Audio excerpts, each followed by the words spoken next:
안녕하십니까. 수유캔 TV입니다. 예.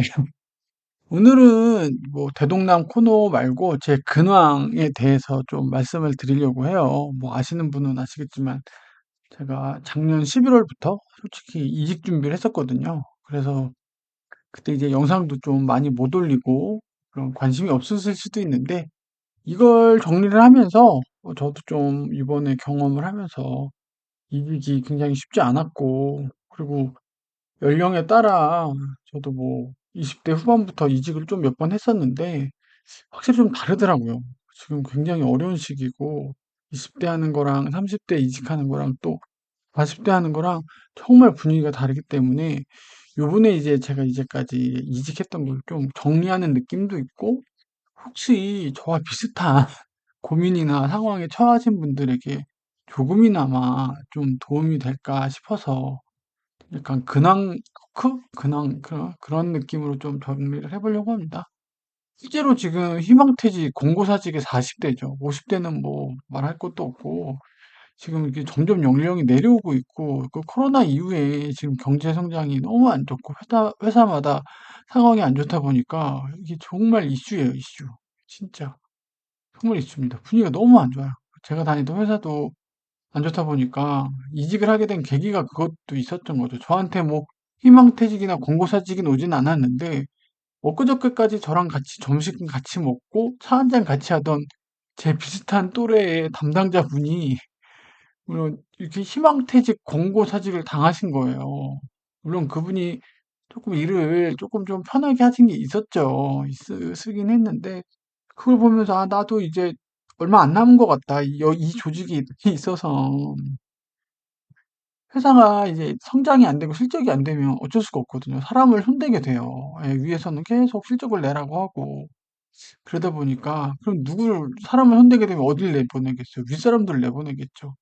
예, 나이 찬 사람들, 임원들 이렇게 이게 어쩔 수 없어요. 회사가 그 비용을 줄이고 사람을 좀 내보내는 기본적인 어떤 방식인 것 같아요. 그래서 아, 나도 이곳에 오래 있으면 결국 시간의 문제고 결국 나를 데려갈 열차가 곧 오겠다라는 생각이 계속 들어가지고 작년 그쵸 하반기부터 이제 좀 마음을 두고 있고 본격적으로 준비한 건 이제 11월이죠.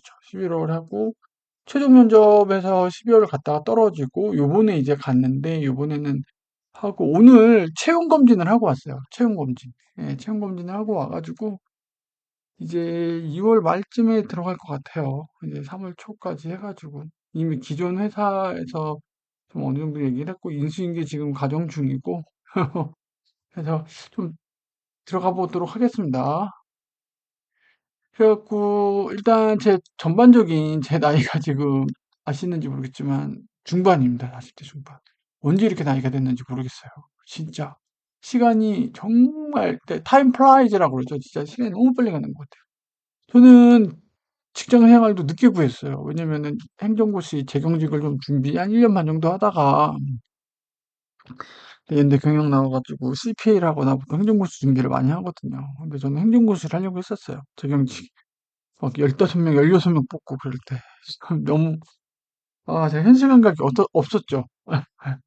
그래갖고 그거 한 고시 생활을 좀 하다가 이제 취업 전선으로 뛰어들었죠. 예. 그때부터 이제 취업난이 시작됐던 것 같아요. 그 취업난이란 말이 저 취업할 때부터 지금까지 계속 나오는 것 같아요. 그때 이후로 저성장 기조다 보니까 글로벌 금융위기, 뭐 서브프라임 모기지 그때 터졌거든요. 2009년이죠. 2008년, 2009년. 그때 이제 천신만고 끝에 첫 직장을 이것도 쉽지가 않았어요. 정말 저는 막 다 넣었어요. 서류 막 20군데, 30군데 다 넣었어요. 진짜. 예, 그래가지고 이제 쭉 하고 이때부터 이제 전략기획의 길을 걷기 시작하죠. 인하우스 컨설팅 전략기획. 첫 회사가 저에게는 정말 진짜 지금 생각해도 이런 회사가 있을까 싶은 회사인데, 근데 이 회사가 저에게 각인시킨 비즈니스 애티튜드 때문에 제가 요번에도 이직이 됐던 것 같아요. 예. 일을 빡세게 배웠기 때문에 제가 40대 중반에도 이직이 되었던 것 같아요. 정말 그래서 전 첫 회사한테 이직을 할 때마다 감사를 합니다. 진짜 그래요. 이 빡센 기간을 견딘 거죠. 그래서 첫 직장 구하고 전략기획으로서 한 2.5년 정도, 3년 정도 했던 것 같아요. 이게 두 번째 직장인데, 이거는 계열사 전배예요. 예, 그 계열사 안에서 전략기획 안에서 이제 또 그 안에 이제 계열사. 아니, 이때부터 이제 제가 이제 리테일 경력을 이제 좀 갖게 됐죠. 이때는 다양한 프로젝트를 하다가 이때 이제 리테일로 좀 병했어요. 그러면서 제가 이제 계열사 지원을 해서 가게 됐죠. 예, 이때부터 이제 기획 일을 쭉 했죠. 프로젝트도 쭉 해서. 그래서 첫 회사 어찌 보면 2.5년, 한 5년 정도 이때 있었던 것 같아요. 이때 이제 계속 약간, 그래서 이직할 때도 요 두 개는 그냥 한 회사로 봐주는 부분이 있어요. 왜냐면 이직할 때 너무 이렇게 지금 안 좋잖아요, 지금. 예, 장기간이 없긴 해서. 그래서 이직할 때 요거는 계열사 전배는 한 회사로 봐줘요. 예, 요거는. 그래서, 아, 첫 회사에서 좀 오래 있었고, 기획 업무를 좀 했구나. 그래서 제가 이때는 진짜 회사를 나오죠. 이때 회사. 너무 힘들고 해가지고. 근데 이때가 이제 첫 이직이, 이래서 중요해요. 첫 이직이 여러분들 정말 중요합니다. 잘 몰라요. 첫 이직을 하게 되면. 왜냐면 이때 공채로 뽑혀가지고 쭉 달리다 보니까 이직이 뭔지 잘 몰라요. 이 회사를, 그래도 이직에 대한 공부 없이 막 이력서 넣고 막, 근데 첫 이직 요 정도 되면 이제 30대 초중반이잖아요. 대리급이란 말이에요. 시장이 제일 좋아하는 연차예요. 예, 왜냐면 가성비가 있거든요. 회사들도 알아요. 제일 가성비가 있는 나이대고 제일 선호해요. 그리고 3년도 아니고 4, 5년 정도 했다. 아, 그럼 얘가 어느 정도 조직 적응력도 있고, 그리고 저 같은 경우는 이 이름만 대면 알아줄 만한 빡센 데서 일했기 때문에 거기서 4.5년, 5년을 한 애야. 그래서 그때는 저 되게 인기가 좋았어요. 저를 찾는 데가 다 많았어요. 예. 이때는 취업이 정말 안 됐는데 경력 한 5년 쌓고 나오니까 특히 이 회사에서 저를 서류에서 불러주는 데가 정말 많았어요. 정말 많았어요. 예, 그래서 그때 막 하늘에 붕 떠 있는 것 같았죠. 와, 날 이렇게 찾는 데가 많아? 약간 조금 오만해지기도 하고.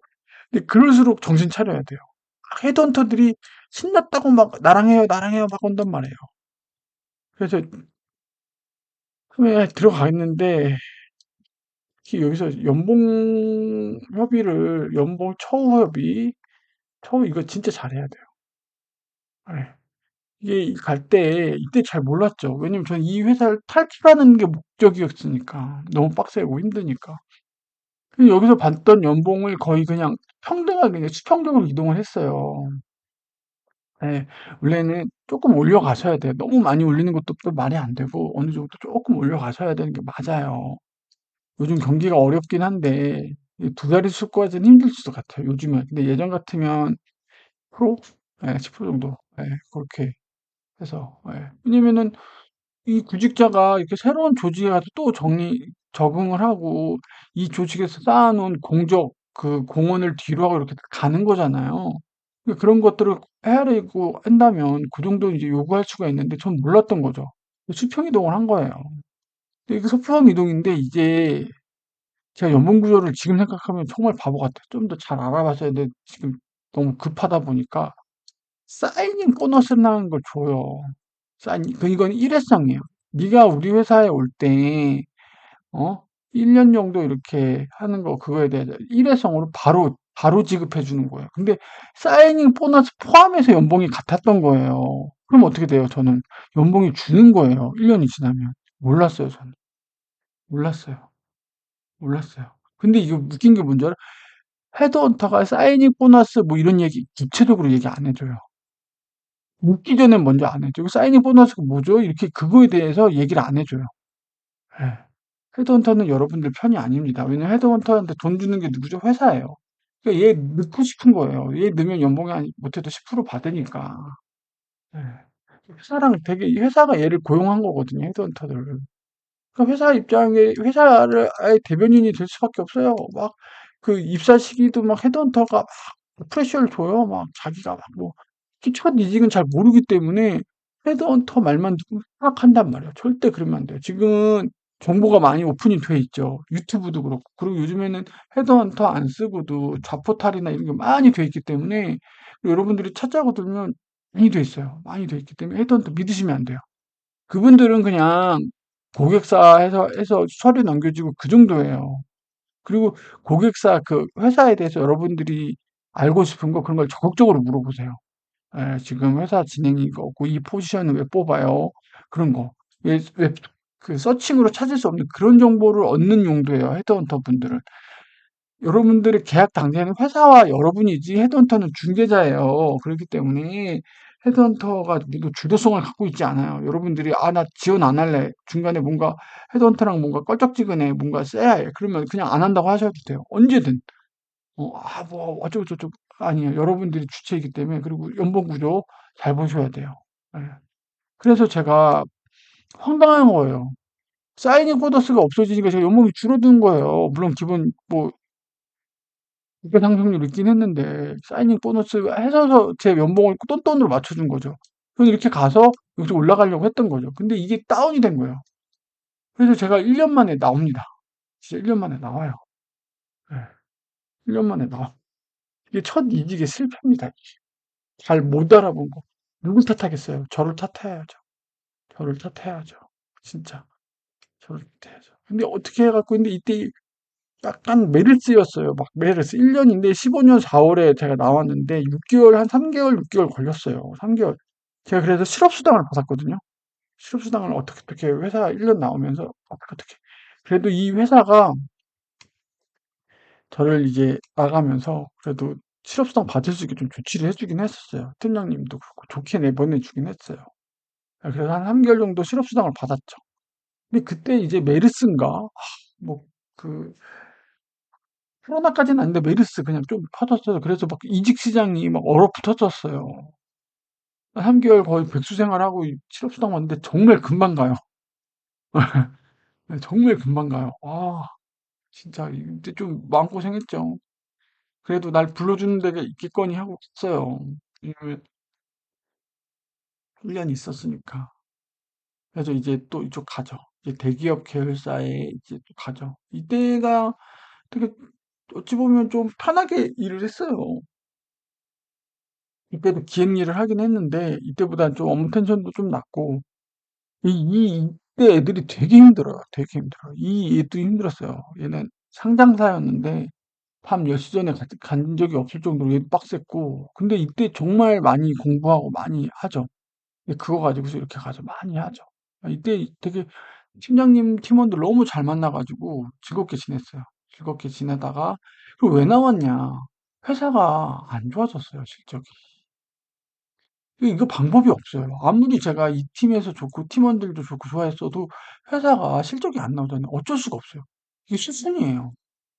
그래서 저희 있던 그 기획팀이 이제 우중분화가 되는 거예요. 왜냐면 전략을 짤 일이 없는 거예요. 회사가 어려워지잖아요.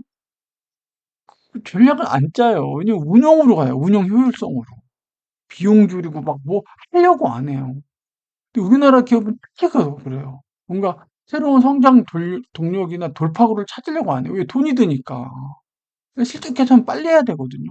그러니까 이제 움츠러들고 운영 모드로 되니까 전략기획 일이 없어지는 거예요. 그런 일들이. 물론 저는 경영기획, 뭐 경영관리 업무도 했었지만, 예, 그렇게 해서 그러면서 이제 또 이직을 하게 되죠. 이직을 해서 쭉 5년 8개월 동안 쭉 있었어요. 근데 제가 그러다 보니까 제가 이제 30대 후반에서 이제 40대가 된 거예요. 쭉 이 5년 8개월 이때 막 이사도 다니고 하고 부동산 공부도 하고 했던 거죠. 그래서 소유권 TV 인증 보시면은 뭐 부동산 제가 이사를 몇 번을 가요. 그게 이제 요 시기죠. 요때 이제 이사를 몇 번을 갑니다. 요때까지는 음 요때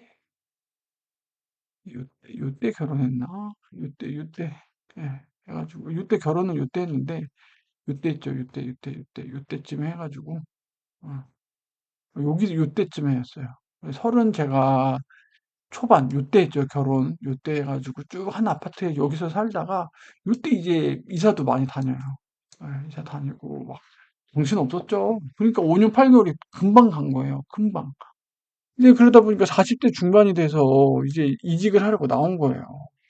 원래는 이직 안 하고 회사 쭉 다니고 그냥 전략기획 뭐 그런 업무 너무 빡세게만 안 시키면 그냥 운영 업무 하면서 이 정도 업무 텐션 유지하면서 부동산 공부 열심히 하고 재테크 공부, 재테크 라인 하려고 했어요. 재테크. 그래서 제가 회사 업무와 관련된 자격증 요때까지 많이 따고 유통관리사, 물류관리사 요때부터 공인중개사, 주택관리사 뭐 이렇게 소방관 요때 따요. 요때. 이제 40대 이제 중후반 되니까 이제 넥스트 라이프 노후 그걸 위한 공부를 이제 하죠. 요때 이제 코로나랑 맞물려 가지고 인강도 치면서. 근데 이게 회사가 실적이 안 좋고 이제 하다 보니까 본격적으로 뭔가 정리를 하기 시작을 하는 거예요. 수익이 계속 안 나다가 수익이 안 나도 얘가 성장할 것 같다라고 하면은 그렇게 프레셔가 세진 않아요. 근데 얘가 성장을 할 것 같지 않아. 그럼 어떻게 돼요? 이제 턴어라운드 되죠. 그럼 어떻게 되죠? 임원들을 일단 바꿔요. 이 애들을 쭉 바꿔요. 전략 라인에서 뭐 운영 라인, 운영하고 재무 라인으로 바꿔요. 그러면 이제 비용 줄이고 이런 모드가 되는 거예요. 그러다 보니까 어떻게 돼요? 막 저한테 이제 프레셔가 오는 거죠. 기획으로서. 야, 성장 전략 짜. 뭐 어떻게 막, 저 나이도 많고 막, 그러니까 옆에 막 희망퇴직, 공구사직 막 당하는 사람, 막 나가는 사람 막 생겨요. 예. 이 40대 중반들은 희망퇴직 막 공고사직 해요, 이때. 막 자꾸. 그러면 30대 이 애들은 어떻게 되죠? 얘네들은 알아서 나가요. 얘네들은 알아서. 왜? 회사가 자기 경력이 꼬이잖아요. 이렇게 꼬꾸라지는 회사에 몸담고 있잖아요. 경력이 꼬여요. 왜 연봉도 동결시키고 막 그런단 말이에요. 성과급도 안 나오고. 23년에 예를 들어서 7천 받았어요. 24년에 연봉 동결 7천. 이거는요. 경력이 마이너스 된 거예요. 왜 물가 상승률만큼도 안 올려준 거잖아요. 그럼 30대 이런 애들은 자기 경력 마이너스 된 거예요. 이런 애들은 나간다고 이직이. 똘똘하고 일할 만한 애들은 나가요. 안 나가고 버티는 이 애들은 희망퇴직 받고 공고사직 하고 그런단 말이에요. 회사가 막 불쑥불쑥 거려요. 막 누구 막 하면 이미 퇴사하고 없대. 매주 막, 와, 저 그동안 뭐, 감사드리고, 뭐, 직접 찾아뵙지 못하고 나가는 점 맨날 퇴사 인사 와. 아니면 좀 친한 애가 있으면 누구누구 담당님 저랑 차 한잔해요. 100%예요. 저 이직해요. 이렇게 말해주는 사람들이 좀 고맙죠. 개인적으로. 오늘, 뭐, 담당님, 언제 차 한잔 하시죠? 아니면 밥 한번 하시죠? 그럼 제가 먼저 물어봐요. 이직해요? 맞아요. 진짜 그래요. 그래서 이게 회사가 갑자기 모두 전환이 되면서, 그래서 이직을 하게 된 계기가 그거죠. 아, 나도 이제 주변에 그렇게 막 희망퇴직, 이직하시는 분들을 보면서 나도 안전하지 않구나. 제가 이 회사에 오래 있었던 이유가 고용 안전성이 좋다는 평가가 있었어요. 근데 그룹 자체가 조금 어려워지니까 이게 이렇게 확실히 실적 앞에 장사 없어요, 회사는. 돈 버는 회사 앞에서는 장사 없어요. 그러다 보니까 이제 막 쪼여들기 시작하는 거죠. 분위기도 안 좋아지고. 그리고 새로 막 팀 막 이동하고 막 하는데 막 안 좋고, 막 팀장님, 팀원 막 뭔가 분위기도 이상하고. 근데 이게 왜 그런 거냐면, 기존에 이렇게 사업부가 있었고, 경력 사원들을 많이 뽑았어요. 뭔가 이렇게 계속 성장을 하려고. 여기 고인물들이 있었어요. 얘들은 성장이라는 걸 모르고 그냥 원래 하던 대로 계속 하시는 분들이었고, 외부 경력자들은 이제 여러 가지 경험을 하신 분들이었죠. 그래서 처음에 이분들이 약간 대세가 돼서 이분들이 약간 조금 밀려나 있었죠. 이분들이 막 팀장도 하고 그러다가. 근데 이제 모두 전환이 되면서 이분들은 이직을 한 거죠. 여기 아닌가 보다. 우리가 있어야 될 자리가 아닌가 보다. 그러다 보니까 여기 이게 그동안 쭉 쭈그려 있다. 이렇게 표현하면 그런데 그분들이 다시 이분들 빠지니까 득세를 하기 시작한 거죠. 근데 저는 아까 얘기했듯이 원래 이렇게 기존 사업부에 이렇게 남아 계셨던 분, 또 새로 올 때, 저는 요 세력이었거든요. 이 세력의 전략 기획이었어요. 근데 이 회사가 이미 저는 5년 8개월인데 3년 차 때 많이 나갔어요. 진짜 제가 알만한 사람들은 다 저랑 같이 일을 막 같이 했던 기획 업무를 같이 했던 사람들은 이미 이때 많이 나갔어. 이때 저한테 인사하고 많이 나갔어. 그래도 저는 그냥 버티고 있었죠. 이직 타이밍을 놓친 거예요. 그러니까 이제 이렇게 들어왔던 세력 중에 전 조금밖에 없는 거예요. 이제 없어요. 이제 임원도 없고 저를 땡겨줄 사람도 없고 저를 아는 사람도 없고 그러면 기존에 버티고 있고 이직 안 하고 계셨던 분들이 이제 이분들이 이제 다시 올라온 거죠. 팀장하고 뭐하고 왜 연차들이 높으니까. 그러니까 그런 애들 그런 분들 위주로 팀장을 세우고 그러다 보니까 제가 이분들이랑 이제 트러블이 좀 나는 거예요. 컨플릭트가 나는 거죠. 뭔가 일하는 방식도 다르고 의사소통도 좀 다르고 이분들의 경험과 제 경험이 좀 안 맞기도 하고 이분들은 뭔가 저를 뭔가 이렇게 보고서 쓰는 그런 용도로만 쓰려고 약간 그런 느낌을 굉장히 많이 받았어요. 이게 사람이 힘들어지더라고요, 그때. 뭔가 이게 손발이 맞아서 하는 느낌보다 회사가 저렇게 되는 것도 있고 그 팀 내 업무적으로도 이렇게 이게 좀 컸죠. 그러면 안 되겠다. 아, 안 되겠다. 그래서 해서 작년 11월부터 해서 12월에 최종 면접 봤는데 떨어졌죠. 그리고 계속 했어요. 계속 막 1월 그래서 2월에 하고 이 지금 합격한 요쪽은 조금 빨리 들어오길 원하는 회사였어요. 빨리. 그래서 1월에 그 설 연휴 있었잖아요. 그 전에 최종 합격이 2차 면접 합격이 났어요. 그리고 이제 구정 연휴가 지나고 나서 처우 협의 오고 그리고 입사 날짜 하고 지금 그게 지금 2월이거든요. 결과는 1월에 다 났던 거예요. 예. 그래서 하고 처우 협의 끝나고 나서 제가 이제 내부에 얘기를 한 거죠. 이거 처우 협의 나오기 전에 얘기하시면 큰일 나요. 뒤에 좀 경력자원 프로세스 할 때 할게요. 그래서 보시면 이렇게 됐고 그래서 40대 중반에 정말 이직하기 힘들어요. 지금 저한테 그 제안은 많이 와요. 전략 기획이. 근데 원래 그 성장을 할 때 전략 기획이 많이 오는데 지금은 전략 기획 포지션이 뭐가 뭐냐면 경영 기획, 전략 기획 팀장 자리가 많이 와요. 제가 경력이 지금 전략 기획, 경영 기획 10년이 넘어가거든요. 그러니까 이 경영 기획, 전략 기획 팀장한 사람이 내부에 없다는 거예요. 예. 그러니까 누가 그러잖아요. 뭐, 이 구직자들은 일자리가 없다고 그러고, 회사는 뭐, 일할 사람이 없다고 그러고, 이 서로의 눈높이가 다른 거예요. 우리는 이 정도의 경험과 스펙 있는 사람을 원해. 또 이 사람들은 우리는 이 정도의 구직자들 이 정도의 연봉과 난 요 정도, 그 정도 일을 하려면 난 이 정도 연봉을 받아야겠어. 그 갭이 있는 거예요. 그 갭이. 공급과 수요에 그 메워지지 않는 갭이 있다 보니까 회사는 계속 사람 없다 그러고, 어? 그리고 구직자들은 일자리 없다 그러고 그러는 거죠. 그래서 솔직히 저 전략기획 지금 오픈했는데 되게 많이 들어와요. 부문장자까지도 와요. 조그만 기업들은 진짜 저 이렇게 많. 근데 저도 어디 가서 팀장하고 하기에는 쉽지는 않죠. 쉽지는 않고 그리고 이런 불경기 상황에서 전략기획, 경영기획 한다는 게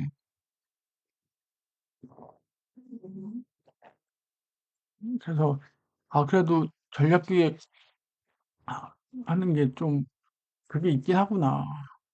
근데 제가 제 자랑이 아니고 제가 뭐 학교 그동안 했던 경력들이 그리고 제 자격증도 있잖아요.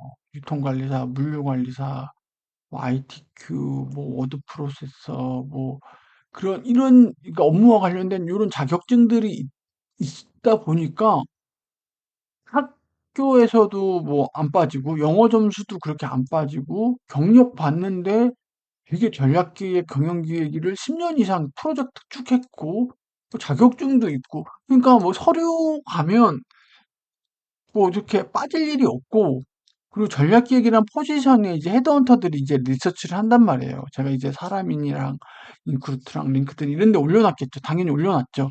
그러면은 제일 1차 필터링에 제 이력서가 잘 걸리는 거죠. 걸리다 보니까 좀 그렇게 된 것 같아요. 그래서 그렇다고 해서 제가 뭐 서류 다 뚫고 뭐 그러진 않아요. 저도 그러진 않아요. 너무나 진짜 날고기는 분들 더 많기 때문에 아 맞다. M&A도 좀 뽑아요. M&A 지금 네. M&A 많이 뽑고 제약회사, 생활건강 요런 쪽도 많이 뽑고 확실히 코로나 이후에 이제 성장하는 산업군이 요쪽이에요. 제약회사 코로나 이후에 생활건강 그쪽 예, 그런 쪽인 것 같아요. 그쪽 전략기획에서 지금 많이 수요가 있는 것 같아요. 예, 수요가 있어갖고 오프를 주시는데 저도 고민하다가 예, 저도 최종이 되는 게 제일 중요하니까 예, 그래서 어쩌면 가장 최근에 있었던 회사가 제일 길게 됐죠. 원래는 이때가 뭔가 제일 길었었는데 이때는 이제 첫 이직. 그래서 제 이직 그래프를 보면서 이 연봉도 이제 오르죠. 당연히 이제 연봉도 오르고 요때 이제 좀 잘 받고 갔어요. 기본급을 좀 많이 올려서. 근데 요번에 갈 때 기본급을 많이 올리지 못했어요. 근데 대신에 이때 없던 여러 가지 상여금이라든지 성과급이 요때 많이 붙어요. 근데 저는 기본급을 올리고 싶었는데 생각만치 기본급을 많이 올리지 못했어요. 왜냐면 이때 가면서 기본급으로 많이 올렸거든요. 예, 왜냐면 기본급을 올려야 되는 게 왜냐면 여러분들 퇴직금이라든지 연차수당이라든지 뭔가 기준이 되는 그 기준점이 기본급이에요. 예, 상여금, 성과급이 아니고. 그래서 여러분들이 퇴직금을 받든지 뭐 연차수당을 많이 받든지 모든 그걸 산정하는 기준이 기본급이기 때문에 기본급이 높아야 돼요. 똑같은 총급여를 예를 들어서 7천을 받는다고 해도 기본급 6,500에 상여 500인 애랑 뭐 성과급 2천에 뭐 기본급 4천 받은 애랑 큰 차이예요. 큰 차이. 이건 정말 큰 차이예요. 기본급을 많이 받는 게 좋고 그래서 회사 입장에서도 총 연봉은 맞춰주는데 이제 기본급을 이렇게 해주진 않으려고 하죠. 그게 이제 회사랑 구직자 간의 약간 밀당이죠. 밀당하고 처우협인데 예, 그렇게 봐주시면 좋을 것 같고. 그래서 요거 이직하시는 때 항상 조직해라. 이건 첫 이직뿐만이 아니고 요때도 예, 저도 진짜 뼈아픈 경험을 했죠. 아, 헤드헌터를 믿으면 안 되고 연봉에 대해서는 연봉의 구조 회사마다 조금씩 달라요. 막 그걸 막 숨겨 놓는단 말이에요. 그러니까 딱 이직하니까 잘 몰랐던 거예요. 그냥 월급에 찍히는 그것만. 근데 그 구조를 알아야 돼요. 기본급, 기본 상여, 상여가 고정이냐 아니냐도 보고 성과급 크게 세 개거든요. 상여금. 상여금은 그 회사 직원이면 누구나 받는 거예요. 뭐 복지 포인트 이런 거. 상여금, 성과급은 회사가 성과라든 팀 성과에 따라 내 개인 성과에 따라 달라지는 거고. 기본급은요. 무슨 일이 있어도 회사가 줘야 되는 그것만. 이건 변동 가능성이 있어요. 어, 회사가 어렵거나 뭐 하면 이건 조금씩 줄이고 변동이 가능해요. 이거는 이제 무조건 줘야 돼요. 이건 무조건. 1년치를 연봉 계약을 하고 이제 12월 월할로 줘야 돼. 이건 무조건 줘야 돼. 무조건. 근데 이 안에 이제 고정 OT를 넣냐 마냐 그렇게 들어가긴 해요.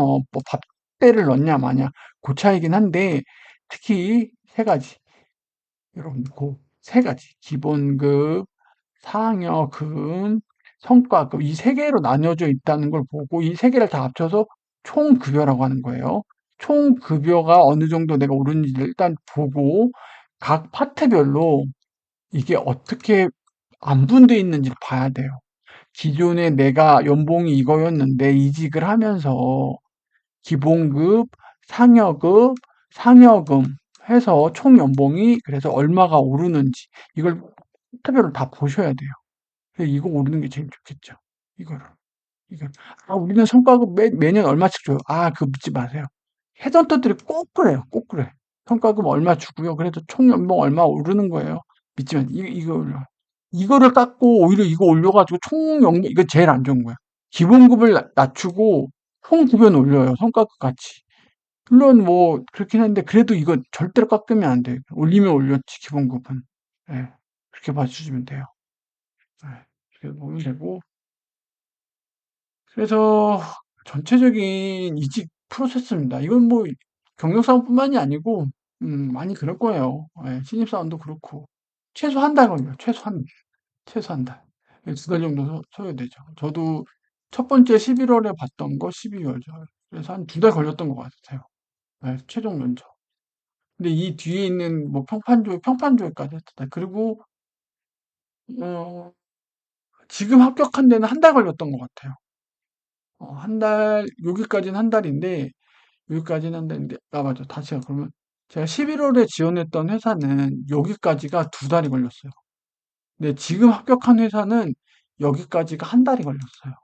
예, 되게 오래 걸려요. 왜냐면 이때 왜 그랬냐면 임원 면접이 최고 경영자분이 뭐 유럽 출장을 갔다 와서 3주 후에 봤어요, 이걸. 이게 험이. 그냥 3주를 그냥 이러고 보냈어요. 이게 진짜 저래요. 임원 면접은 어쩔 수가 없어요. 임원 면접. 이 임원 면접이 제일 그 비용이 큰 거예요. 임원분한테 1시간을 뺀다는 건 어마어마한 거거든요. 그래서 일단 서류 전형이 들어가죠. 이거는 뭐 어떻게 할 수 없어요. 예, 서류 전형 들어가는데 서류 전형하실 때 요즘에는 뭐 잡사이트 뭐 이렇게 하고 해당 채용 페이지 무슨 그룹 사이트 들어가는데 여러분들이 너무 어벙벙하게 쓰시는 것 같아요. 키워드. 본인의 강점과 업무를 하셨잖아요. 그럼 키워드로 깔끔하게 정리하셔야 돼요. 나는 전략 기획이다. 그러면 뭐 전략적 프레임을 가지고 있다. 나는 뭐 그런 뭐 로지컬 싱킹을 하고 있다. 막 전략 업무를 하시는 분이면 아는 그 용어들이 있어요. 예, 그 특유의 용어들이 있단 말이에요. 아, 저는 뭐, 뭐 프로젝트 매니저를 뭐 얼마를 했다. 그래서 뭐, 스토리텔링, 전략 스토리를 짠다. 뭐 이런 거, 그러면 그 사람들 알아들어요. 저런 그 현업에서 쓸 것 같은 말들이 있단 말이에요. 해당 업무를 오래 했으면. 그런 업무를 키워드로 깔끔하게 본인이 무슨 업무했고 나 강점이 뭔지를 정리해 주시면 좋아요. 아, 나는 전략적 프레임을 여러 가지를 했다. 뭐 3C 분석을 하고 고객 조사를 뭐 하고 스마트 분석이 유용하고 경쟁사 분석을 유용하다. 뭐 그런 로지컬 싱킹을 많이 트레이닝했다. 뭐 그런 용량도 그런 거. 그러면요, 그런 용량을 쓰는 거랑 어벙벙하게 그냥 나는 무슨 프로젝트 했어요 하는 거랑 달라요. 왜? 그렇게 일을 한 사람들은요, 실제 보고서가 키워드로 써 있거든요. 예. 전략기획 업무를 하신 분들은 실제로 그 키워드로 보고서가 써 있기 때문에 그 이력서에도 그렇게 써 있어야 돼요. 그래야 매칭이 돼요. 그래야 서류가 뽑히고, 물론 뭐 자격증이라든지 이상한 자격증 말고 업무 관련 자격증이라든지 재무 관련 뭐 교육 이수 있잖아요. 그런 거라든지 그런 거 당연히 그리고 학교를 안 볼 수는 없어요. 학교는 안 볼 수가 없어요. 어쩔 수가 없어요. 예, 그거는 뭐 저도 어떻게 말씀을 못 드리겠어요. 예. 인적성 검사하죠. 요즘에는 저 지금 5년 만에 취업 시장에 다시 왔는데 이게 이런 게 있대요. 전 특정 사이트를 광고하려는 게 아니라 이걸로 인적성 보는 그 인적성 역량 검사하는 회사들이 정말 많아요. 정말 많아요. 예. 제가 합격한 데는 그 그룹사가 있어요, 자체에. 그래서 그 안에 들어가서 인적성을 봤는데 그렇지 않은 회사들이 있어요. 약간 조그만 회사들은 요 사이트 들어가서 이렇게 뭔가 회사랑 해가지고 이렇게 하는데 그 인적성을 보나 봐요. 그럼 이 결과가 회사한테 보여지나 봐요. 그래서 서류 합격을 하면 이 사람한테 메일이 와요. 이 잡다에 무슨 코드를 줘요. 그 코드를 주고 여러 가지 막 문제를 푼단 말이에요. 그럼 그 결과가 얘한테 가고 그래서 이 두 가지를 보고 하는데 특이한 건 어느 회사는 인적성을 먼저 봐요. 서류 뭐 볼 거 없이.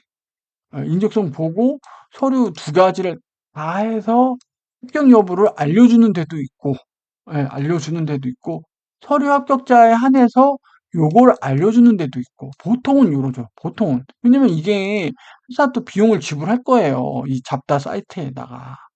근데 어느 회사는 이거부터 보라고 하더라고요. 서류 접수하고 나니까 이거부터 보라고 하더라고요. 근데 좀 지나니까 서류 탈락했다고 나온 거예요. 물론 인적성에서 떨어질 수도 있죠. 떨어질 수도 있어요. 근데 보통 서류 합격하고 인적성 보고 인적성 보면 떨어질 일 특별히 떨어질 일이 없으면 1차 면접 가거든요, 무난하게. 근데 인적성 좀 연습을 하셔야 돼요. 이거 저 보고 깜짝 놀랐어요. 막 도용 회전하기 막 뭐 그 버스 순서 외우기 막 되게 어려웠어요. 저는 인적성을 못 본 적은 없었는데 이렇게 활자로 된 거 이렇게 막 했는데 인적성 이렇게 날짜 정해져 가지고 근데 이게 컴퓨터로 막 하니까 더 정신없더라고요. 연습을 좀 하셔야 돼요. 아, 제가 나이 먹었다는 걸 느꼈다니까요. 좀 당황스러웠어요. 그리고 이제 이제 슬슬 이제 여기까지 되면 기대 심리가 슬슬 오르죠. 뭐 서류에서 안 되면 면접을 봤다는 느낌도 없어요, 솔직히. 예. 왜냐면 본인 근데 서류 쓰는 거 귀찮긴 한데 왜냐면 연차 쓸 일도 없잖아요. 그리고 이건 아무도 몰라요. 근데 이때부터 연차 쓰고 그래야 돼요. 반차 쓰고. 면접을 봐야 되니까. 이때부터 신경이 날카로워져요. 그리고 기대 수준도 오르고. 예. 그럼 이제 1차 면접 가죠. 지금, 이거 경력 사원이기 때문에 경력을 얘기를 하는데, 뭐 여러 가지를 물어보시죠. 당연히 이거를 여기 가서 말씀하시면 돼요. 근데 이력서에 넣은 걸 쭉 외워가지고, 외우라는 게 아니고 그 내용을 숙지를 하시되, 이분들이 여러 가지 질문들을 한단 말이에요. 예를 들어 전략기획이면 이분들 당연히 전략기획 출신이죠. 예.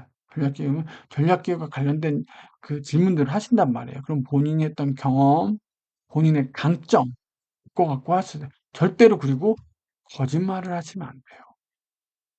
약간의 내가 했던 뭐 공헌이라든지 성과에 대해서 조금 이렇게 좋게 보이려고 하는 노력은 있을 수 있죠. 이분들도 알아요. 이분들도 10년 했으면 혼자서 그 프로젝트를 했다는 건 말이 안 된다는 걸 알아요. 예. 근데 본인이 주도적으로 아니면 주도적으로 그런 거 거짓을 하시면 안 돼요. 딱 티가 나요. 절대 그러면 "이 프로젝트를 했는데 저는 이 프로젝트 요런 역할을 했습니다. 이 프로젝트는 제가 PM으로서 이렇게 했습니다." 제가 PM의 인증을 PM이라고 프로젝트 매니저라면 프로젝트 매니저로서 해야 되는 게 있어요. 이분들이 반드시 물어본단 말이야. 너 PM 했어? 프로젝트 매니저 했어? 그럼 프로젝트 매니저에서 네가 생각하는 중요한 업무는 뭐야? 쭉 물어본단 말이에요. 이걸 프로젝트 매니저 하면 이게 쉽지 않은 일이거든요.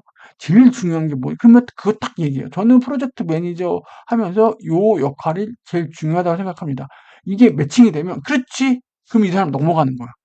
아닌데. 이게 단순히 뭐 그런 부분도 있을 수 있지 이게 아니라 얘 프로젝트 매니저 한 거 맞아? 프로젝트 매니저를 했으면 반드시 이 부분이 이런 경험이 되게 어렵고 곤란하고 힘들었을 텐데 그걸 물어봐요, 이 사람들이. 그러면 그렇게 힘들고 어려운 경험 넌 어떻게 극복했어? 이런단 말이에요. 업무를 하면서 반드시 난관을 봉착하거든요. 그걸 어떻게 극복했는지 물어봐요.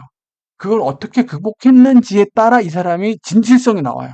아, 그치, 그렇게 극복하는 거지. 안 되면 어떡하지? 뭐 하지? 예. 본인들도 그걸 해봤거든. 안 되는 거 알았거든. 그래서 여기서 여러분들이 거짓말을 하는지 진위 여부가 다 나옵니다. 진위 여부가 나와요. 그리고 이거를 면접 연습을 맨날 해도 여러분들이 A라는 사람이에요. 전략기획 이런 업무를 한다. B라는 사람이 뭐 이렇게 면접한 걸 봤어. 전체적인 프레임과 어떤 전체적인 진행상은 알 수 있겠지만 이 사람이 받을 질문과 여러분이 받을 질문이 달라요. 달라요. 다르기 때문에 대응이 안 돼요. 그러니까 여러분들이 이거를 그냥 잘 준비하는 수밖에 없어요. 여러분들의 경험, 여러분들의 강점, 제가 정리해 드릴게요. 여러분들의 경험, 장점, 이 두 가지를 잘 갖고 가세요. 경험은 이런 경력했고, 무슨 했고, 성과는 뭐가 났고, 기간은 얼마고, 했을 때 무슨 보람을 느꼈고, 어려운 건 요거였다. 요 네 가지 정도 갖고 가야 돼요. 한 경험에 대해서 네 가지를 가지고 있어야 돼요. 성과, 기간, 뭐, 본인이 느낀 점, 어려웠던 점, 요 네 가지. 이 경험에 대해 경력을 물어본단 말이에요. 저는 이거 했고요. 성과는 뭐가 났고요. 할 때 요게 어려웠는데 이렇게 했어요. 이걸 어려움을 얘기를 하면 이분들이 물어볼 거예요. 해당 프로젝트 할 때 어려움이 뭐예요? 그리고 본인 강점. 저는 이런 강점이 있는데 해당 프로젝트를 하면서 요렇게 했더니 잘 됐습니다. 그렇게 그러면 이분이 왜냐면 경력 사원이니까 우리 JD 잡 디스크립션에 맞는 애를 불렀단 말이에요, 서류가. 안 맞으면 부를 수도 없죠. 그럼 얘가 그런 경력이 있고 경험이 있고 강점이 있으니까 우리가 뽑으면 이렇게 하면 되겠다. 된단 말이에요. 이렇게 했던 거죠. 예. 그리고 솔직히 빨리 끝나면 조금 그래요. 한 40에서 50분? 이게 사실 무조건 길다고 좋은 건 아닌데 어느 정도 그분들과 티카가 되면 40에서 50분 정도 돼요. 예. 뭐 쉴 새 없이 막 서로 티키타카 해요. 예. 뭐 고업적인 약간 대화하듯이 그런 식으로 돼요. 예. 자연스럽게 분위기가. 특히 경력 사원들은. 그다음에 이제 임원 면접 갔죠. 그리고 누누이 얘기하지만 결과가 좋으면 금방 알려줍니다. 그리고 이분들이 빨리 뽑고 싶어 해요, 이분들은. 그럼 금방 알려줘요.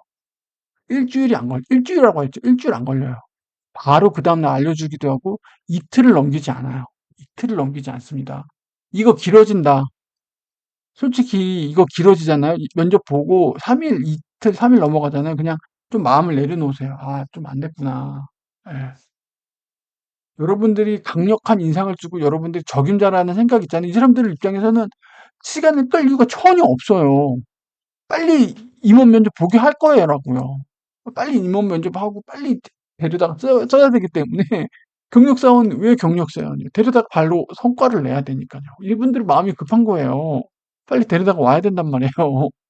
이 사람들은 그렇게 할 필요가 없는 거예요. 금방 나온단 말이에요. 일요와 이틀이에요. 자, 이제 임원 면접 갔죠. 여러분들이 해당 JD, 잡 디스크립션에 맞다는 건 이미 이쪽에서 오케이가 났단 말이에요. 그러면 이쪽 갔을 때 딴의 느낌이 다른데 좀 더 관점이 위로 돼요, 위로. 왜 이분들이 임원이잖아요. 임원, 이분들의 관점에서 임원이 된단 말이에요. 그러면 임원에서는 여러분들 뽑을 때 뭘 볼까요? 얘가 과연 우리 회사에서 오래 다닐 수 있을까? 그래서 여러분들이 기존까지의 경력을 쭉 보면서 몇 년 다니고 몇 년 다니고 몇 년 다니고 걸 했단 말이에요. 요거를 조금 잘 어필해 주셔야 돼요. 로열티 있다. 그래서 지원 동기랑 이직 사유가 좀 중요해요, 이건. 이건 중요해요. 이분들에게는 이게 첫 키예요. 지원 동기랑 이직 사유. 요거. 왜 우리 회사 지원하지? 아, 저 지금 40대 희망퇴직 지금 그렇게 하면 안 되고, 제가 이러이러한 강점을 하고 이런 경험을 쌓았는데, 제가 조사를 해보니 당사가 지금 이런 상황인 것 같다. 제가 가진 경험과 강점으로 이 당사가 가려는 요 방향에 공헌하거나 강점을 활용해서 할 수 있을 것 같다. 이렇게 해 주시면 좋죠. 예. 이게 톱니바퀴가 맞아떨듯이 이렇게 딱이 돼야 돼요. 예, 고거. 그러면 어떻게 돼요? 이 회사가 지금 어떤 전략 방향인지 아니면 어떤 방향인지 알고 들어가시고 여러분들의 경험이랑 영점 조정이 돼야겠죠. 이건 기본이에요, 이건. 기본. 요 기본을 안 하고 가시면 임원 면접이 임원이 여러분들 보실 때 어떻게 느끼냐면 알딸딸하게 봐요. '아 얘 뽑아야 돼.' 이렇게 된다고. 근데 '아 얘가 이렇게 했어? 그렇지. 우리 지금 이런 상황인 거 맞아. 조사해 왔네. 그래 우리 지금 이런 상황이야. 그래 네가 들어와서 이렇게 해 준다고? 오케이.' 그리고 나서 직무, 경력 이런 것도 물어봐요. 아까 얘기했죠. 이분들은 뭐 어려웠던 거, 어려웠던 거, 어려운 점을 극복했던 거 이런 걸 물어봐요. 장애물, 난관 봉착했을 때, 극복했을 때 요런 걸 물어봐요. 왜? 실제로 여러분들이 일을 하다 보면 생각만치 그렇게 일이 잘 안 될 때가 많아요. 협업도 필요하고 다른 하고 그러니까 이걸 보려는 게 뭐예요? 조직 적응력이에요. 다른 회사랑 다른 팀원들이랑 다른 팀이랑 의사소통은 잘하는지 혼자서 그렇게 독고다이로 막 그렇게 하는지 그렇게 막 이렇게 할 수 있는지 고거를 좀 본단 말이에요. 어려움이 오거나 할 때 의사소통을 어떻게 하는지 그런 거. 어. 그럴 때는 뭐 팀장님을 통해서 한다든지 뭐 요런 식 본인들이 실제로 이걸 의사소통 어떻게 했는지 그리고 직무를 통한 성장 영역 그리고 플러스 저는 전략기획 업무를 10년 정도 했잖아요. 물론 전략기획을 3년 정도 하는 사람도 있고 5년 정도 한다. 그러면 그 직무를 하면서 본인의 약간의 좀 거창하게 얘기할 수 있는데 가치관이나 철학이 생겨요. 가치관이나 철학이 생긴단 말이에요. 전략기획은 그 전략기획 업무를 쭉 하다 보면 예를 들어 경영기획 업무는 경영기획 쭉 하다 보면 '아 경영기획이란 업무는 이런 거구나.'라는 자기만의 정의가 생겨요. 예. 그런 걸 물어보세요. 저는 전략기획을 이렇게 생각합니다. 전략기획은 이래야 되고요. 의사결정, 경영진의 적정도 높은 의사결정을 서포팅해야 됩니다. 그래서 저는 제 강점이 이러니까 이렇게 돼야 돼요. 그러면 얘는 본인이 맡은 직무에 대한 이해도, 적응도가 높구나라는 걸 보여줘야 돼요. 임원들은 이걸 보세요. 얘는 전략기획회가 맞구나. 얘는 강점도 그렇고, 이렇게. 이게 한 단계 이게 그 퍼즐이 맞춰지듯 그 나사와 볼트가 우리 필요로 하는 그러니까 그래서 뭐예요? 경력사원은 뭐죠? 적임자라는 거예요. 얘가 서울대 썩이고 뭐 다 필요 없어. 다 필요 없어. 어. 물론 이걸로 서류를 보긴 해요. 이걸로 서류를 보긴 하는데 그래도 우리 적임자인지는 이걸로 가는 거죠. 이걸로. 우리한테 맞는 얘야. 우리 이렇게 그렇게 되는 거죠. 그리고 제가 얘기했죠. "우리 회사에 대해서 마지막으로 질문할 거 없나?" 이렇게 물어본단 말이에요. 꼭 하셔야 돼요. 꼭 하셔야 돼요. 하셔야 돼요. 제가 있죠. 다트 보시고 사업 현황. 회사가 자기 자신에 대해서 정리해 놓은 거예요. 여기서 질문 하나 뽑으세요. 예. 반드시 하나 뽑으세요. 그리고 최근 1년 기사, 해당 기사. 여기서 질문 하나 뽑으시고. 예. 그리고 본인이 맡은 직무에 대해서 뽑으시고. 요렇게 질문 한 2개에서 3개 가져가시면 나이스예요. 예. 나이스. '아 얘가 우리 회사 알고 왔구나. 아 뭐 하고 왔구나.' 아 제가 사업 보고서 봤는데 무슨 조직이 신설됐고 뭐 이렇게 하려고 하는데 그럼 이 조직은 어떻게 되는 걸까요? 제가 지원하는 팀은 이런데 이 조직과의 아레날이 어떻게 되죠? 이런 거 물어보면 되게 좋죠. 그렇지. 막 이런 거. 지금 어디랑 제휴한다고 들었는데 이게 이렇게 하려는 방법일까요? 이게 무슨 프로그램이랑 뭐 이렇게 엮일 수 있는 건가요? 그런 거. 그런 거 하나만 해줘도 이분 저 플러스 점수 받아줄 수 있어요. 꼭 질문하셔야 돼요. 더 이상 물어볼 거 없냐? "네, 없습니다." 그러지 말고 물론 이 앞에서 이미 합격이 결정될 수도 있는데 플러스 알파 점수 받아야고 좋은 인상을 드리려면 요거 꼭 해 주세요, 질문. 예. 그렇게 해 주시면 되고 그다음에 이제 평판 조회가 들어가죠. 평판 조회는 보통 헤드헌터들이 이제 요 정도 나오면 입대하기도 해요, 임원 입대. 근데 보통 최종 나오면 요때 이제 평판 조회 들어가거든요. 앞으로는 이 평판 조회가 되게 중요할 것 같긴 해요. 특히 미국 같은 경우에는 이게 다예요.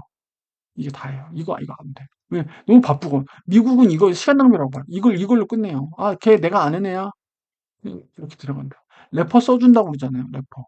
대학 교수가 누구, 뭐 조교 래퍼 써주잖아요. 얘 그냥 되는 거예요. 래퍼 써주면 얘 천재입니다. 얘 똑똑합니다. 이게 평판 조회하면 보통 헤드헌터가 그런단 말이에요. 연락처 보통 2개 받아간단 말이에요. 상사, 동료 이렇게 받아간단 말이에요. 그러면은 얘기해 놓죠. 이렇게 헤드헌터한테 드리기 전에 이분들한테 얘기해서 "아 저 레퍼 체크 갈 것 같아요. 헤드헌터한테 오시면 말씀 잘해 주십시오." 하면 보통 말씀 잘해 준단 말이에요. 말씀 잘해 줘요. 제가 아는 분이 삼성 들어갈 때 메일로 왔었어요, 헤드헌터한테. 구두 말고 이게 항목이 있어요. A4지. Q 해서 1, 2, 3, 4 개에 대해서 묻거든요. 제가 진짜 이 A4지 2장 분량으로 써 줬어요. 이분이 너무 감사하다고 그랬어요. 너무 감사하다고. 너무 감사하다고. 예. 이건 문제되지 않죠. 서로가 입을 맞추면 되니까. 서로가 입을 맞추 문제는 블라인드 평판 조회가 있어요. 이게 회사에서 원하는 건지 아니면 그 헤드헌터 분이 개인적으로 하는지 모르겠는데 헤드헌터 분들이 자기네가 가지고 있는 인재풀이 있단 말이에요. 인재풀이 있어요. 그래서 이렇게 됐어요. 그럼 이 사람들이 경력이 있단 말이에요. A라는 지원 어플라이언트가 이렇게 하면 지나온 회사들이 있죠. 그러면 이 회사에 본인이 이 헤드헌터 펌이 가지고 있는 이 지원자 인맥을 총동원하는 거예요. 예. 그리고 이 사람한테 연락처 안 받아가요. 지원자한테. 예. "니네들이 어차피 입 맞춰서 좋게 얘기하는 거 아니냐. 그냥 형식상으로 하는 거 아니냐." 이런단 말이에요.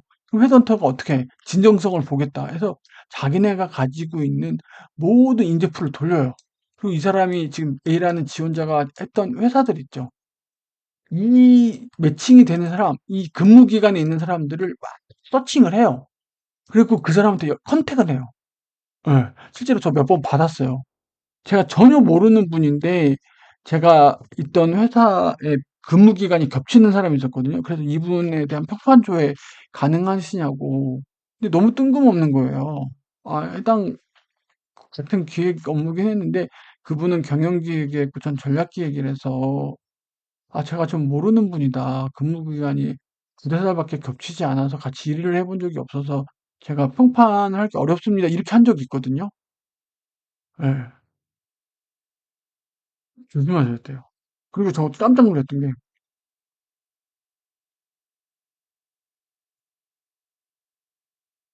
이 회사 입사할 때 이때 저랑 같이 했던 팀장님이 다른 회사로 이직하셨거든요. 이때 이제 평판조에 들어갔단 말이에요. 평판조회를 2개 해요. 제가 연락처 조사하는 사람이 있고 자기네가 플러스 블라인드 평판조회 2개를 짬뽕 시킨 거예요. 와. 이거. 그러니까 제가 연락처 준 사람들은 당연히 좋게 저한테 얘기를 했겠죠. 근데 이게 자기네가 가지고 있는 모든 인맥 통동원에서 이분한테 간 거예요. 그리고 나중에 그런데 이 팀장님이 저한테 연락한 거예요. 어, 야, 네 레포책이 왜 나한테 오냐? 그러는 거예요. 네? 저도 놀랬죠. 네, 팀장님, 레포책이 팀장님한테 갔어요. 그래, 임마. 그러시는 거예요. 아, 저 몰랐어요. 걔네가 자기네 그걸로 돌려서 컨택한 것 같다고. 저는 제가 만약 레포 체크할 것 같았으면 미리 양해 드리고 연락 드렸을 거라고. 아, 그래? 그렇게 돌렸나, 걔네가? 왜 그 팀장님도 아시거든요. 그래, 알았다. 미리 얹어줬으면 좋았잖아. 이러시더라고요. 그러니까 이렇게도 해요, 헤드헌터들이. 예. 아마 그거는 고객사, 회사에서 그걸 원해서 그런 걸 수도 있어요. 예, 평판조회. 조심하셔야 돼요, 그래서. 평판조회. 그래서 항상 평판 관리 잘 하시고. 예, 그렇게. 그리고 제가 오늘 한 건강관리. 나이가 제가 있다 보니까 고혈압도 있고, 막, 고혈압 정도는 심하지 않으면 괜찮을 거예요. 고혈압 정도는. 근데, 고혈압 정도는 살짝, 왜냐면 고지혈도 심하지만 않으면. 근데 뭐가 문제냐면 당뇨는 안 돼요. 당뇨는 안 돼요. 당뇨는 안 돼요. 이건 조금 힘들어요, 이거는. 이거는. 그러니까 전에 회사 들어갈 땐 당뇨가 없다가 이직할 때 이제 몇 년 지났잖아요. 이직할 때 이제 나이가 먹고 이제 당뇨가 있으면 이건 안 돼요.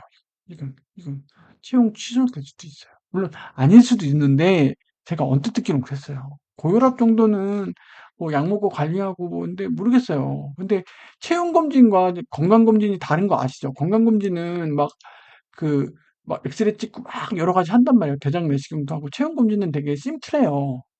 그냥 체중되고 체열하고 뭐 그 정도 해서 금방 끝나긴 하는데 항목이 좀 적죠. 건강검진보다. 걔네가 요구하는 게. 그리고 회사 그 검진하는 쪽에서도 웬만하면 이상 없게 해주려고 하는 부분이 좀 있어요. 있는데 그렇다고 해서 병이 있는데 없다고 보고할 수는 없잖아요. 그 의료센터도. 그렇잖아요. 예를 들어서 고혈압 경계선이야.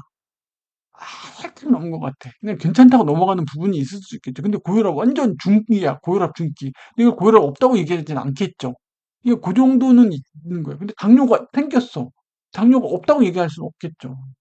비만이 뭐 중등인지 그런 거. 요즘 40대, 그래서 40대들이 여러 가지, 이게 체형 검진도 하나의 좀 스트레스로 와닿더라고요.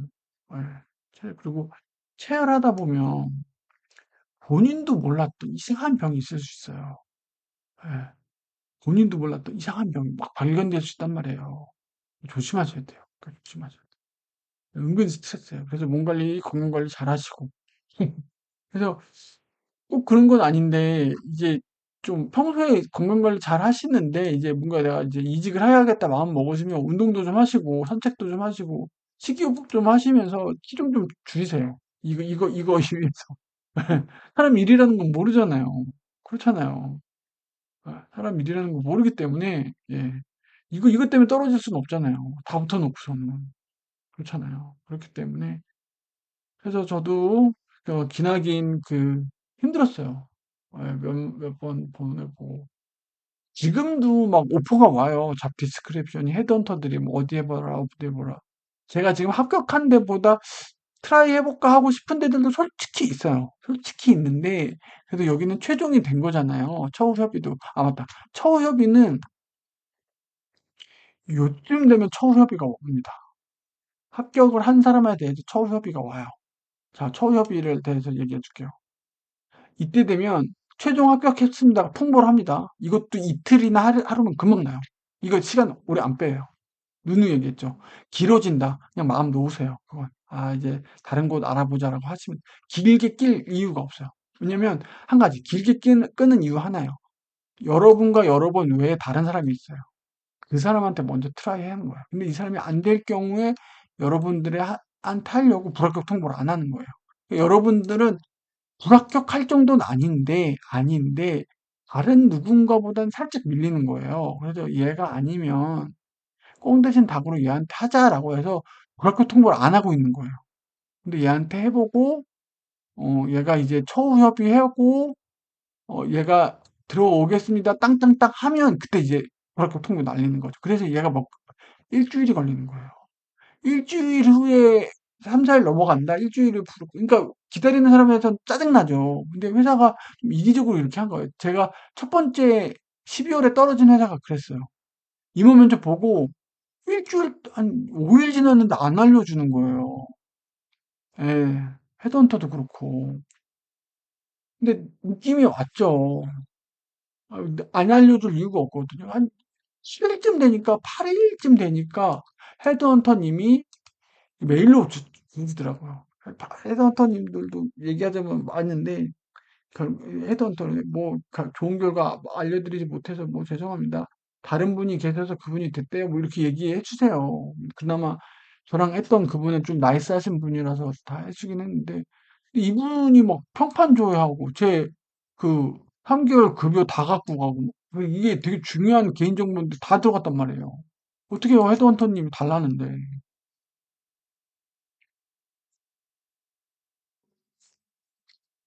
그러면 최종 되고 제가 좀 거부를 했었어야 되는데, 제가 좀 또, 헤드헌터님이 막 달라고 하니까, 뭐, 그쪽에선 그래요. 뭐, 인사팀이, 근데 처우협의는요, 누누이 얘기하죠.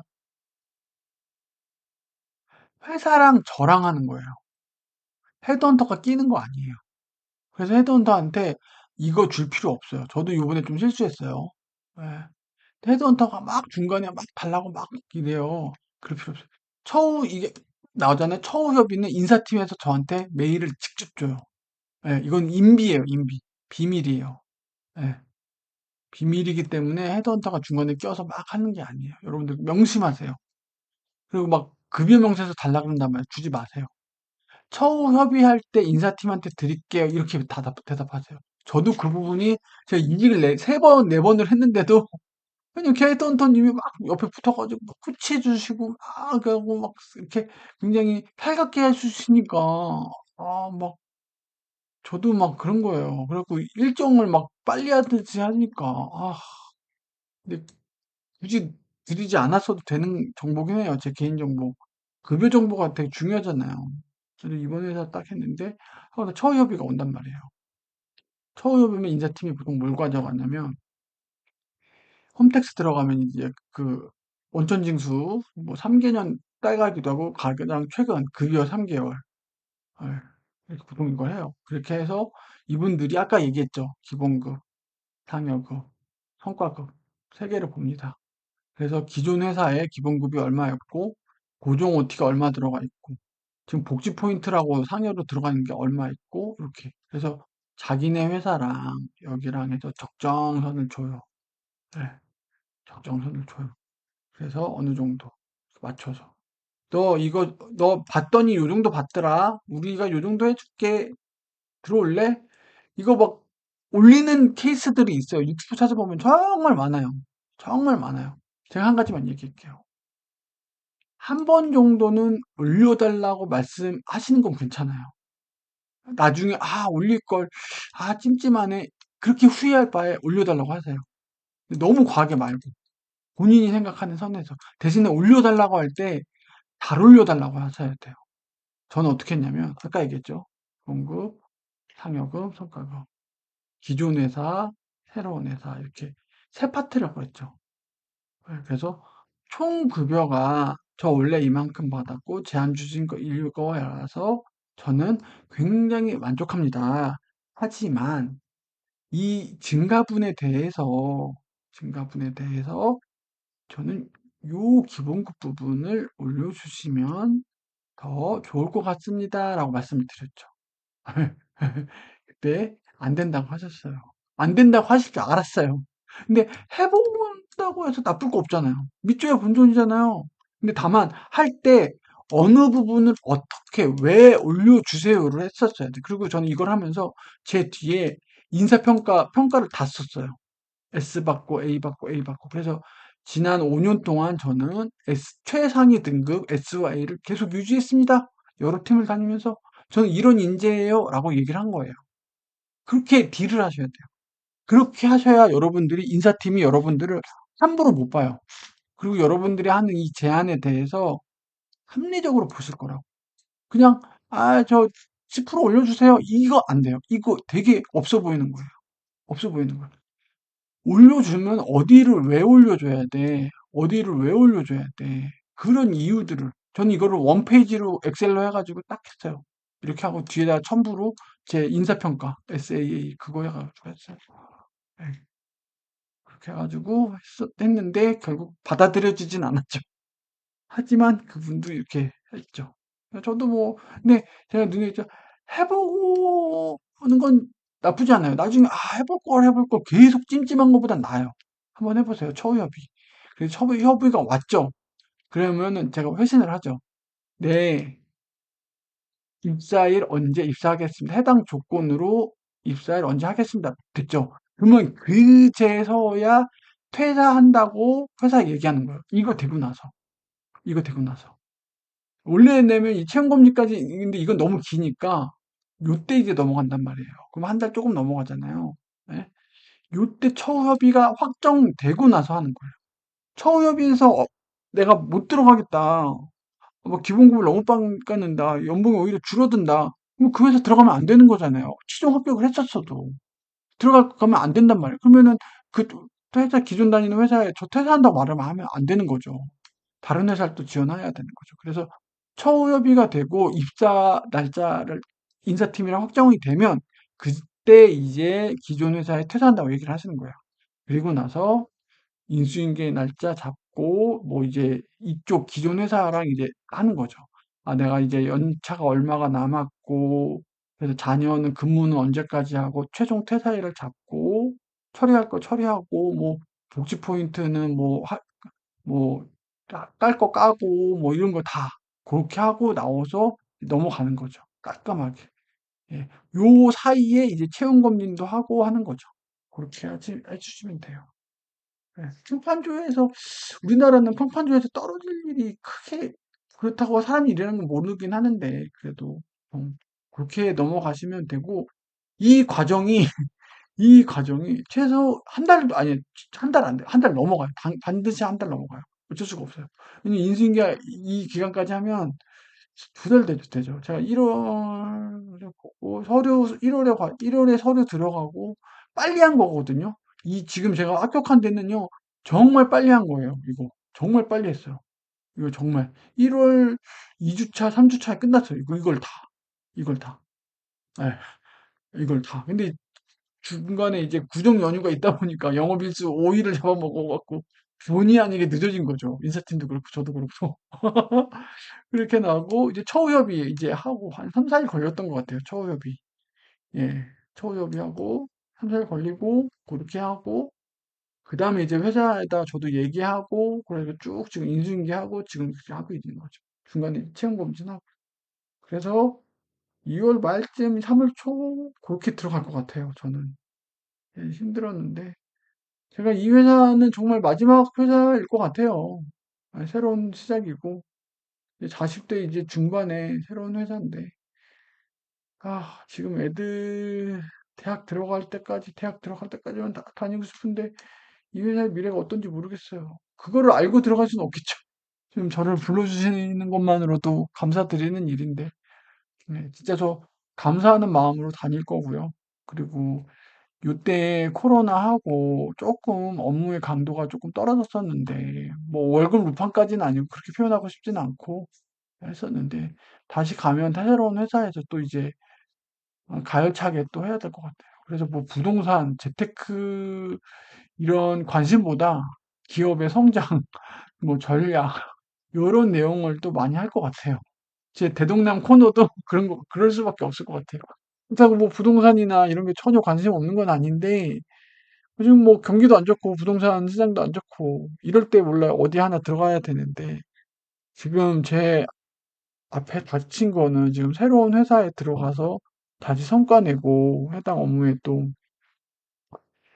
매진하는 거다 보니까 관심사가 당연히 읽는 책도 그런 쪽이 될 것 같아요.